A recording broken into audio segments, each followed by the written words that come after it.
buscando la verdad y abogando por la unidad nacional en pro de la paz y la seguridad en el Ecuador. Tenemos previsto un diálogo en los próximos minutos con el periodista investigador Arturo Torres del portal digital Código Video para hablar sobre la situación del sector minero ecuatoriano, la minería formal, legal, la que paga impuestos, la que debe recibir una licencia ambiental previo a la exploración y explotación minera, y también cómo combatir a la minería informal, especialmente en sectores que han hecho tanto daño. El caso de Buenos Aires, Imbabura, una provincia del oro, en Ponce Enríquez, en el Austro ecuatoriano. Bien, saludamos a Arturo Torres. ¿Cómo cuidar, enmarcado en la ley, con la aplicación rigurosa de las normas vigentes en el país, a la minería formal? Y también, ¿cómo combatir a la minería ilegal que sigue depredando el país y teniendo jugosas ganancias sin los debidos controles? ¿En qué momento estamos viviendo en este sentido, en medio de un conflicto armado interno? Arturo, muy buen día. Buen día, Miguel. Muchas gracias por la invitación. Creo que estas dos aristas del problema, en función de el paro que estamos viviendo actualmente, que se desencadena en función de la eliminación del subsidio al diésel. Creo que es importante mencionar que el diésel es utilizado para las máquinas que depredan en este momento la Amazonía, no solamente ecuatoriana, sino de toda la región. Entonces, evidentemente no se puede descartar, y es más, hay evidencias de que gente que está articulada a la minería ilegal es la que está directamente interesada en financiar de alguna manera a algunos sectores que están atacando y que están tratando de resistirse y de generar caos, terror, miedo entre la población, porque están afectados sus intereses, ¿no es cierto? El diésel es el combustible que utilizan estas máquinas retroexcavadoras para entrar sobre todo en estas partes donde hay ríos, llevarse el material, porque las zonas auríferas estas zonas de los ríos tienen oro, y no se necesita cavar una mina para acceder directamente al material. Entonces, por eso es que se ve sobre todo la devastación que hay en los ríos de varias provincias del país. Y esto es básicamente impulsado por el combustible, por el tráfico de combustible y de diésel que existe a todo nivel en esas zonas. Y evidentemente va a haber una reacción de todos esos grupos que están siendo golpeados, tanto los que se benefician de la venta del diésel como los que están aprovechando el diésel para las actividades extractivas. Entonces, creo que por un lado, el combate a la minería, sí hay un golpe cuando se les está afectando directamente en el tema del diésel, y por otro, la actividad formal, la actividad de la minería que, digamos, que está regularizada. Hay que, en las zonas donde ocurre este fenómeno, también no hay que olvidar que existen operaciones de minería ilegal junto a las concesiones donde opera la minería legal. En muchos casos hay minería ilegal, o entran a esos territorios, a esas concesiones, para minar, porque son grandes extensiones territoriales, y en eso evidentemente se necesita reforzar la capacidad del Estado, pero también la capacidad no solamente de las instituciones, sino de las comunidades que están en esas zonas, ¿no es cierto? Porque no hay que olvidar que las concesiones están dadas en zonas que son parte de territorios, en muchos casos indígenas, que pertenecen a alguien más. Entonces, si es que no se logra articular una política adecuada con estas poblaciones, con las comunidades indígenas, con las comunidades locales, para un poco tener medidas mucho más estructurales que permitan en este caso salir de ese tema, pues van a tener mucha dificultad en enfrentar este problema. En ese sentido, ¿Cómo se ha venido actuando o ha habido debilidad institucional, debilidad del Estado ecuatoriano, por un lado, para hacer cumplir con las normas a la minería formal, la identificada, y también caer con todo el peso de la ley a la minería informal? Sí, es importante que primero tener una radiografía, Miguel, de la situación para saber dónde enfrentar el problema. Yo avisoro una dificultad en función de que las comunidades amazónicas, algunos colectivos amazónicos han hablado de que han anunciado el apoyo directo al paro, y no hay que olvidar que sin la participación de las comunidades indígenas, cualquier lucha, cualquier estrategia que se quiera implementar en territorio para enfrentar a estas organizaciones criminales que tienen unos nexos transnacionales, porque el fenómeno de la minería ilegal es un fenómeno regional.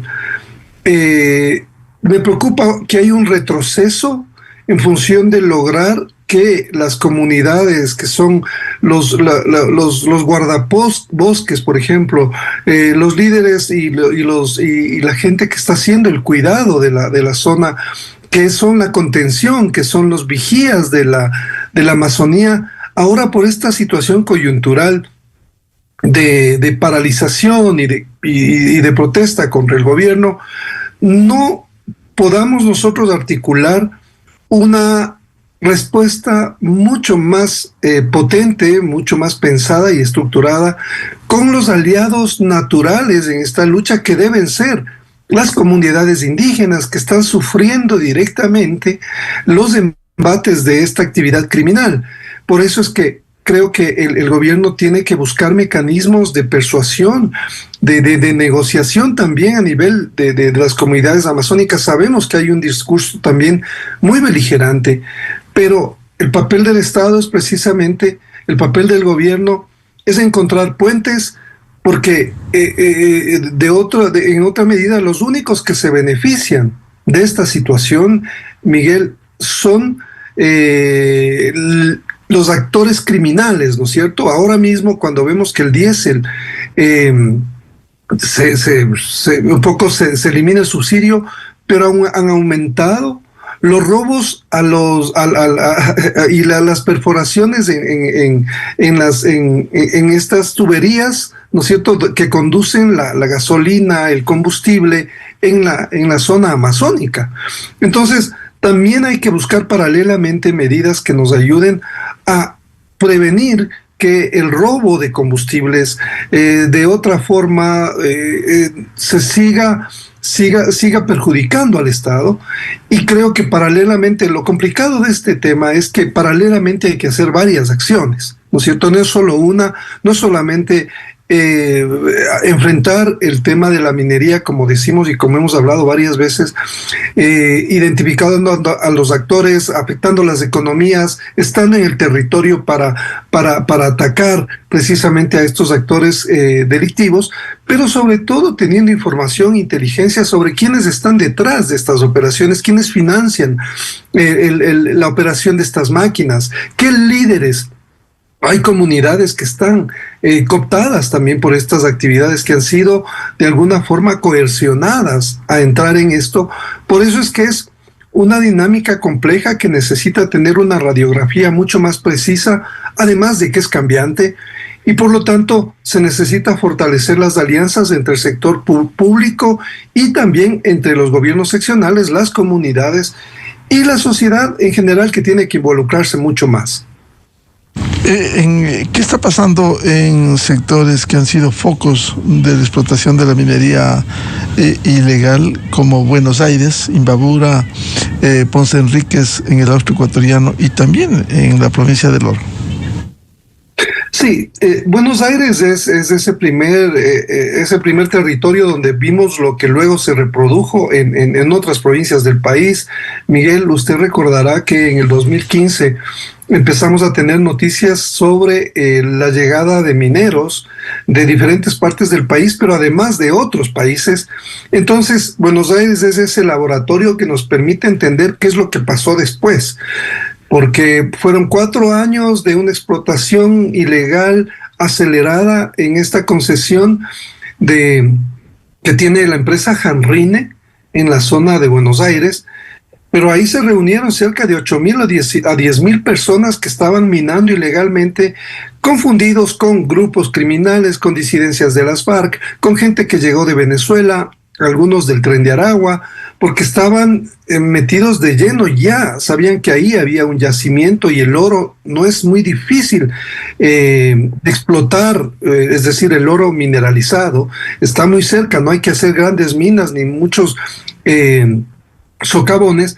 Entonces en Buenos Aires hay una gran intervención, pero lo que no se hizo paralelamente, y es el error que tiene que de alguna forma enmendar o prevenir el gobierno, es que si es que están empujando, por ejemplo, ahora mismo hay muchos operativos en la zona de Zamora Chinchipe, donde también hay minería, y en Morona Santiago, pero sobre todo en Zamora, en el sector de la cordillera del Cóndor, Miguel, de los dos lados, de Perú y de Ecuador, hay mineros, hay alianzas criminales que se están tejiendo en esa zona, y por lo tanto, cualquier acción del gobierno tiene que ser pensada en esa perspectiva, ¿no es cierto?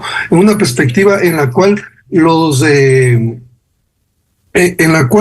esto puede afectar a cualquier tarea o cualquier estrategia política que se esté implementando en la zona. Y por eso yo decía que Buenos Aires debería ser un laboratorio para entender cómo operaron y cómo operan estas organizaciones. Mineros ilegales tomados una concesión legal, ni siquiera es una concesión que está al margen, o sea, que son territorios que son solamente de minería ilegal, sino que es una concesión legal, entran mineros ilegales, no hay una fuerza, digamos, capaz de enfrentar este problema, pero cuando ocurre ya la intervención, no se queda ahí el Estado, es decir, no hay una política pública que acompañe a este proceso de una manera mucho más sostenida, para que luego no vuelvan allá los mineros, que es precisamente lo que ocurrió después de la salida de los militares, que no han podido tener ahí una presencia constante, sino que hacen operativos puntuales, hacen patrullajes, pero eso no es suficiente si es que no se involucra a la comunidad como el primer guardián, como la primera alerta de lo que está ocurriendo, para precisamente que esas comunidades tengan salud, tengan educación, tengan todos los servicios y no sean absorbidos por la gobernanza criminal que es la que se instala en esas zonas, y luego esa misma dinámica se ha vivido en otras partes del país. Por eso es que yo creería que deberíamos tener primero ¿qué pasó en Buenos Aires? Tener el diagnóstico para entender lo que ha ido sucediendo en el resto de provincias y que no se vuelva a repetir eso en otras provincias, porque vemos que este fenómeno se está extendiendo porque hay un factor determinante, Miguel, que tiene que ver con la economía global. La onza de oro está a más de $4,000 por onza y sigue subiendo. Entonces ese es un gran incentivo, no solamente para los grupos criminales, sino para grupos económicos transnacionales que ven en el oro una materia prima que es como es la que más ganancias está generando en la actualidad en relación con actividades ilícitas también. Arturo, en este ambiente, ¿por qué no se fortalece eficazmente a la Agencia de Regulación y Control ARCOM? ¿Por qué esa debilidad? ¿Por qué no mejoran los controles? Por ejemplo, hemos hablado con usted mismo tanto tiempo, se identifican las retroexcavadoras que si van a la minería informal, ilegal, sin autorización, que no son unos aparatos que se puede esconder, son unos enormes aparatos que se puede identificar. ¿Por qué no se les pone un chip? ¿Por qué tanta debilidad en los controles? Sí, esa es otra pregunta que nos hemos hecho varias veces, Miguel, en varias oportunidades, y sin embargo lo trágico es que nadie la puede responder, al menos del Estado, algo que es tan evidente porque las máquinas no son pequeñas, son grandes y van lentamente. Es decir, llegan en camiones hasta donde pueden llegar y de ahí se transportan por sí solas, pero para que esto ocurra se necesita una cadena logística, se necesitan muchos operadores, pero también se necesita la participación de las autoridades de control, porque ver que están circulando estas maquinarias, estas orugas, por las avenidas que están ya cerca o en las zonas amazónicas, donde ahora ocurre más esta actividad de la minería ilegal, yo creo que a cualquier autoridad le debería llamar la atención y sobre eso deberían tener un protocolo para que existan muchos filtros que ayuden a justificar a quien está llevando esa maquinaria, para qué va a servir esa maquinaria y luego hacer una trazabilidad y seguir, ¿no es cierto?, la policía, la fiscalía encadenar, abrir indagaciones previas, es decir, tener realmente acciones que puedan ser mucho más contundentes y no tengamos que repetirnos sobre lo mismo. La cadena logística, los combustibles, la maquinaria que hace posible esto, solamente puede llegar ahí gracias a la interconexión, a la relación, a la coordinación de muchos actores. En el sector delictivo, ilícito, y en el sector estatal. No, si es que no podemos encontrar el problema de enfrentar y cómo enfrentar este problema de la corrupción, estamos metidos en un ciclo pernicioso, Miguel, en el cual lo único que se ve, al menos en la superficie, son las operaciones de militares y policías yendo a las zonas, atacando a este problema, deteniendo a gente vinculada, y muchas veces ni siquiera hay detenciones. Lo que se hace es encontrar máquinas, encontrar equipos para minería ilegal, pero hay muy pocas detenciones porque además hay una filtración permanente de la información desde las instituciones que se encargan del control. Por eso es que no se trabaja en atacar la corrupción interna, Miguel. Esto no va a llegar a ningún lado. Vamos básicamente a repetirnos sobre las mismas acciones consecutivas, pero sin poder frenar esto que más bien ha ido como extendiéndose y expandiéndose en el país. Estamos en un círculo vicioso. Vamos a ir a una cadena oficial y volvemos con Arturo Torres, periodista investigador del portal digital Código Vidrio. Le dejo una pregunta para contestar luego. Si las exportaciones legales, formales de oro salen por los puertos debidamente, ¿por qué no se va a la causa, más que el efecto, la causa, de dónde provienen ese oro? En muchos casos de empresas de papel que tienen alguna dirección, pero son inexistentes. ¿Por qué no atacar eso? Vamos a la cadena. A continuación, XFM se une a una cadena nacional. Ecuador enfrenta hoy actos de terrorismo disfrazado de protesta. No son reclamos sociales, son ataques calculados para sembrar miedo y desestabilizar todo el país.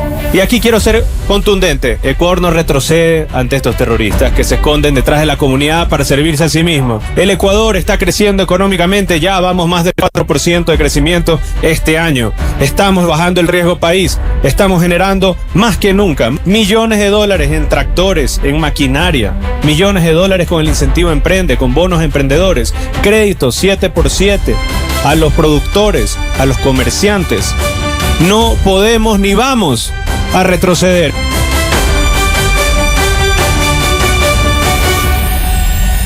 Esta fue una cadena nacional. Miguel Rivadeneira en la revista de Opinión Democracia.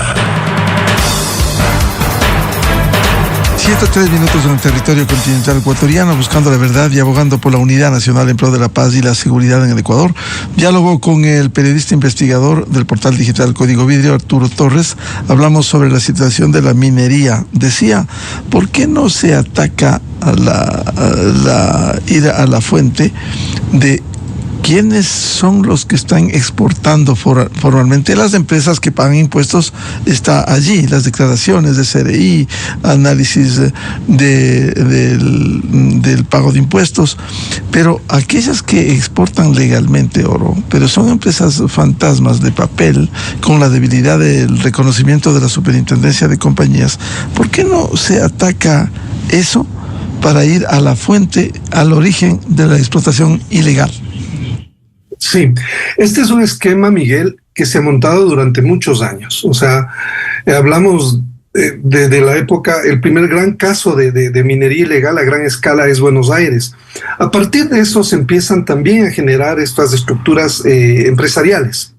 Con la facilidad, no olvidemos, Miguel, que desde el 2020, sí, si no estoy mal, si no me equivoco, empiezan a existir las SAS, estas sociedades de acciones simplificadas, que es fácil montar una SAS.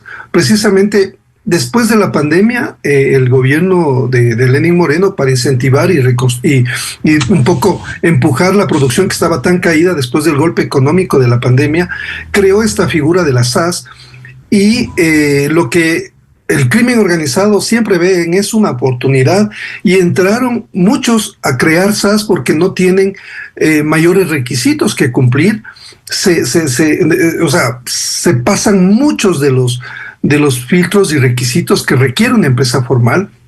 Entonces, más o menos desde el año 2018, Miguel, en adelante, hay un estallido de creación de empresas, ¿no es cierto? Pero sobre todo después de la pandemia se empiezan a crear muchísimas de estas empresas de fachada, de estas empresas fantasma, ¿no es cierto? Porque ya se ve esta dinámica criminal en el contexto creciente del narcotráfico en el Ecuador. Los ingresos del narcotráfico ya empiezan a utilizarse en la compra de empresas también, no solamente en la creación, sino comprar empresas de otros actores que tienen empresas mineras y también que tienen concesiones. Entonces, ellos logran entrar por ahí con sus capitales, con su dinero sucio, y por eso es que se entiende lo complicado que es desmantelar este esquema que está ahí instalado durante muchos años. Primero, el tema de la identificación, porque son prestanombres, hay empresas que están a nombres de terceros. Yo entiendo que ya hay una primera trazabilidad de este tema, Miguel, y me parece muy bien que a nivel de inteligencia ya se tenga una radiografía de estos actores que son los que están de frente, pero detrás tienen conexiones con grupos del crimen organizado o del narcotráfico. Entonces creo que en este sentido es importante que ya una vez que se tiene una primera radiografía de quiénes de los grupos, de los clanes que manejan muchas de las concesiones y también que desembocan obviamente en este tema de las exportaciones, porque no hay que olvidar que en la cadena de la minería tenemos la parte de la exportación que tiene que ver que para hacer eso se necesita una licencia de comercialización, ¿sí? Entonces, estas licencias de comercialización son también entregadas por la Agencia de Regulación y Control Minero. Es un derecho que le da el Estado para que usted pueda exportar. Entonces, una vez que esto ocurre, pueden exportar, y lo que ha pasado es que también tienen unos grupos impresionantes de abogados, ¿no es cierto?, que generan incidentes una vez que el Estado actúa. Y en ese caso, cuando incidentan las cosas, logran que se aplacen las decisiones, y una decisión judicial fácilmente es puesta en el congelador y ellos siguen operando. Entonces, por un lado, si es que el Estado actúa en las pocas capacidades que tiene el Estado, porque también no hay que olvidar, Miguel, que en el año 2020 se extinguió la Agencia de Regulación y Control y fue absorbida por una agencia de regulación que integró a todas las agencias de combustibles, de energía, y eso fue también un pedido, no hay que olvidarlo, del Banco, del Fondo Monetario, que nos hizo un préstamo para salir de la crisis de la pandemia, pero es paradójico que una de las exigencias era que se reduzca el presupuesto, y lo que tuvieron que hacer es extinguir la Agencia de Regulación y Control, lastimosamente en el peor momento en que pudieron haber decidido eso, porque venía la oleada del narcotráfico para invertir con esta estrategia en la minería ilegal. Por eso es que vuelvo al tema que muy bien usted precisa, Miguel, sobre por qué a nivel empresarial, ¿no es cierto?, este enjambre de empresas mineras que se crean, unas de fachada, otras fantasmas, otras que se compran, que existen. ¿Por qué no hay la suficiente coordinación? Porque este diagnóstico ya lo tiene el gobierno y sin embargo hay, creo yo, todavía problemas para ejecutar operaciones simultáneas en coordinación con la OAFE, el comité que se encarga de coordinar a todas las acciones, la ARCOM, la Fiscalía.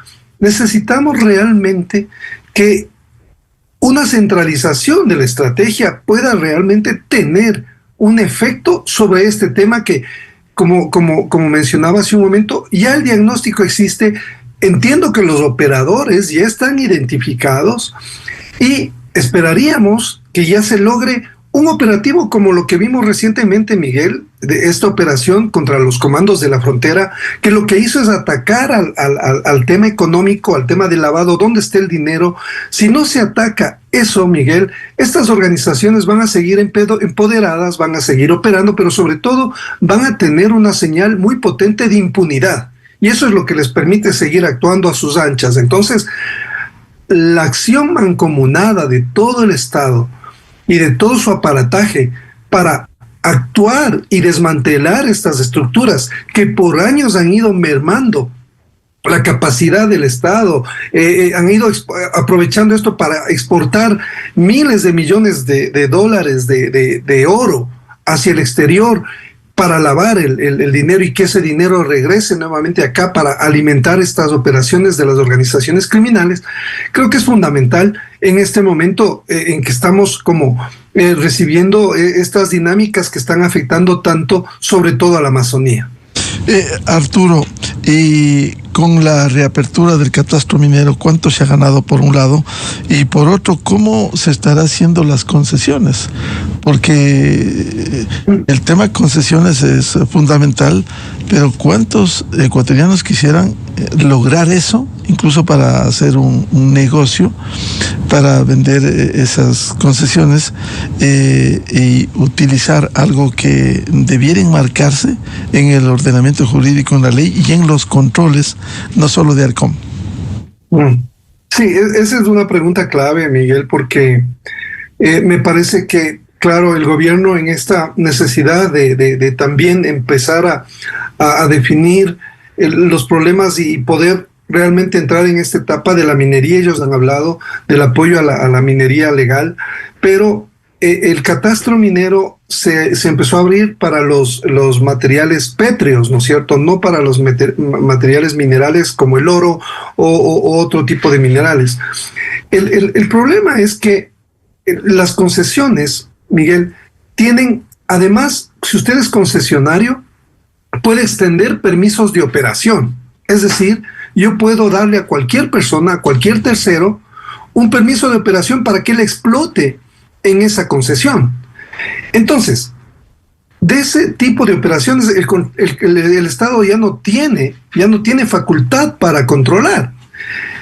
Nosotros en Código Vidrio publicamos una investigación de que el mecanismo que utilizan los narcotraficantes es el de tener, no necesitan tener concesiones, sino que tienen contratos de operación, contratos de mandato, diferentes tipos de contratación privada que básicamente están a ese nivel y por lo tanto el Estado no tiene capacidad, digamos, logística ni capacidad en personal para poder controlar qué hace un operador de un concesionario, pero tampoco legalmente les pueden hacer nada. Entonces, un primer tema fundamental es ¿qué pasó con estos contratos de operación? Que son cientos, Miguel, cientos que tienen los concesionarios, o sea, cientos de contratos por los cuales a ese nivel pueden ingresar las organizaciones criminales. Nosotros documentamos un caso de un grupo de presuntos narcotraficantes que fueron detenidos en diciembre pasado, que enviaron 7 toneladas de cocaína,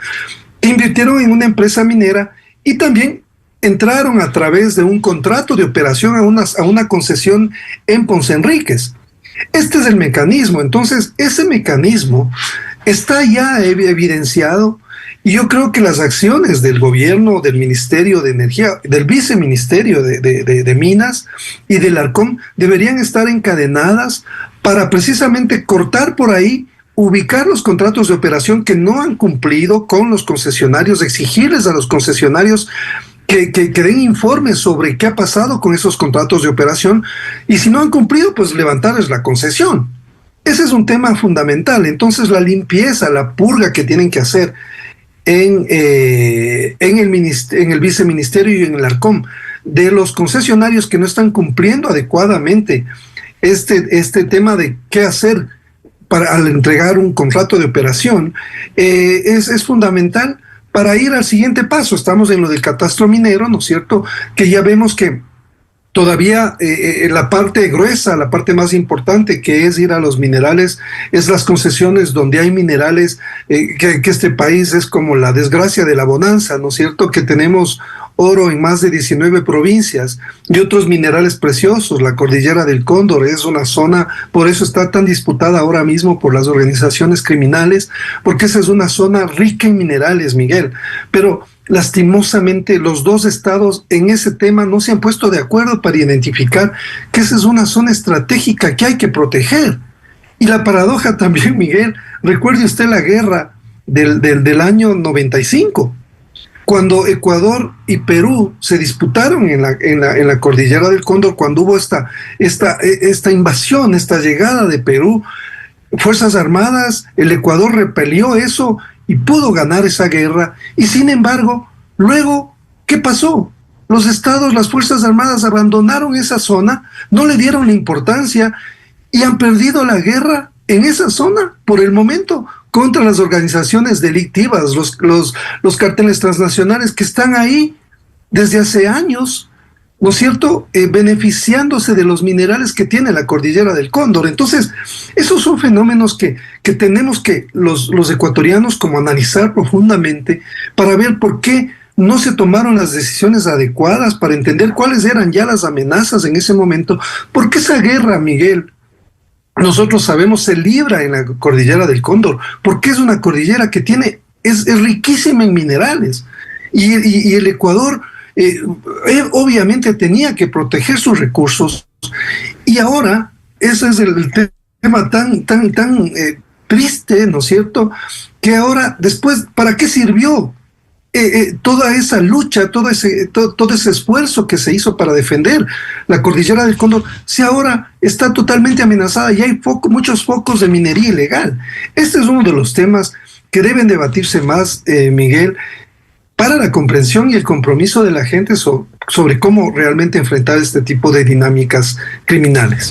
Arturo, ahora no solo es Arcom, la Agencia de Regulación y Control, sino un rígido control en general en cada uno de sus ámbitos, la superintendencia de compañías, la instalación de las empresas, la superintendencia de bancos, el caso de los depósitos, las transacciones, el Banco Central del Ecuador, las aduanas, Ministerio de Transporte y Obras Públicas por la importación de maquinaria, Ministerio de Energía por los combustibles que se utilizan, Ministerio del Ambiente frente a los controles para que no haya devastación, la UAFE, lavado de activos. Es decir, aquí debiera haber una acción concertada del Estado ecuatoriano. Sí, y eso es lo que no hemos visto, y precisamente por eso, por esa debilidad, por esa descoordinación, es que ese ha sido el terreno fértil para que entren las organizaciones delictivas, criminales, y aprovechen de esos vacíos. Es decir, el problema no es tanto de la criminalidad, Miguel, es más de la ausencia de controles y de coordinación y de una estrategia clara desde el Estado, no solo del gobierno, sino que tenemos este factor lastimoso que es el de los gobiernos locales, de alcaldes que son dueños de concesiones, Miguel, en esas zonas claves. O sea, ¿por qué no se ataca eso, por ejemplo? ¿Por qué debería una de las reformas a la ley? Entiendo que los reglamentos que ha ido expidiendo el Ministerio de Energía en relación a mejorar el control tendría que ver con eso, o sea, prohibirles a los alcaldes de zonas críticas de minería que tengan concesiones. O sea, es lo mínimo que deberían hacer, porque al final son juez y parte, porque ellos dan permisos de suelo en las zonas donde hay minería ilegal. Obviamente ahí el Estado está fallando, ¿no es cierto? Y no hay como la claridad para entender que si es que no se logra integrar las acciones de todas las entidades que tienen que enfrentar este problema, el efecto va a ser que hasta ahora estamos viendo, Miguel. Muchos militares y policías enfrentando esta dinámica en el territorio, pero lo que está detrás, es decir, esta es la punta del iceberg, todo ese descomunal, digamos, bloque que está debajo del iceberg, que son los operadores financieros, las empresas, las compañías, los encadenamientos con las economías internacionales. Sobre eso no estamos haciendo mucho. Es decir, ahí, si es que no se topa y no se ataca ese pilar, ese sustento de estas operaciones que vemos en la superficie, este bloque del iceberg no se va a mover. Y creo que ahí resalto, Miguel, también el tema de la responsabilidad internacional, porque no olvidemos que el oro se legaliza afuera también. O sea, en Suiza y en Inglaterra dan las autorizaciones para que los lingotes de oro puedan ser comercializados, porque ellos son los que dan esas aprobaciones a través de certificados internacionales. ¿Qué nivel de compromiso existe para que se controle mucho más? Porque ya se sabe, Miguel, estos son datos duros, que ellos, la información que se tiene y que se conoce es que más o menos del 10, del 20 o del 30% del oro que se legaliza a este nivel proviene de actividades criminales. Entonces, ¿cómo estamos encadenando las acciones con los países, con las comunidades, con la comunidad europea, con otros? Hemos tenido recién un acuerdo con Emiratos Árabes, ¿no es cierto?, de cooperación. No veo que ahí haya estado mencionado el tema del oro, del control del oro. Entonces, un control cruzado, como ahora mismo se hace en el tema del narcotráfico, también tiene que hacerse en el tema del oro con la comunidad internacional, porque mientras sigue existiendo, Miguel, este gran incentivo, que es el precio disparado del oro, esto no va a parar, Miguel, igual que la cocaína. O sea, si sigue habiendo una demanda de los países consumidores, nosotros vamos a tener que enfrentar las secuelas de ese problema, y ningún Estado como pequeño como el ecuatoriano puede enfrentar este tipo de dinámicas. Seguiremos hablando de este tema. Es un gran desafío que tiene el Ecuador, tanto con la minería formal para que genere recursos de impuestos, y también para el combate a la minería ilegal. Arturo Torres, periodista, investigador y director del portal digital Código Vidrio, muchas gracias por atender a la revista de Opinión Democracia, Arturo. Muchas gracias, Miguel. Un excelente día. Muy amable. 7:20 minutos en el territorio continental ecuatoriano. Vamos a una pausa y ya volvemos. Diálogo previsto con el expresidente de la Corte Nacional de Justicia, doctor Iván Saquicela Rodas. Temas de interés, cómo está la justicia ecuatoriana, y ahora con un nuevo Consejo de la Judicatura posesionado este miércoles en la Asamblea Nacional. Desde 1984 con Gonzalo Rosero. La revista de Opinión Democracia. Siempre líderes, siempre confiables. Enseguida regresa Miguel Rivadeneira.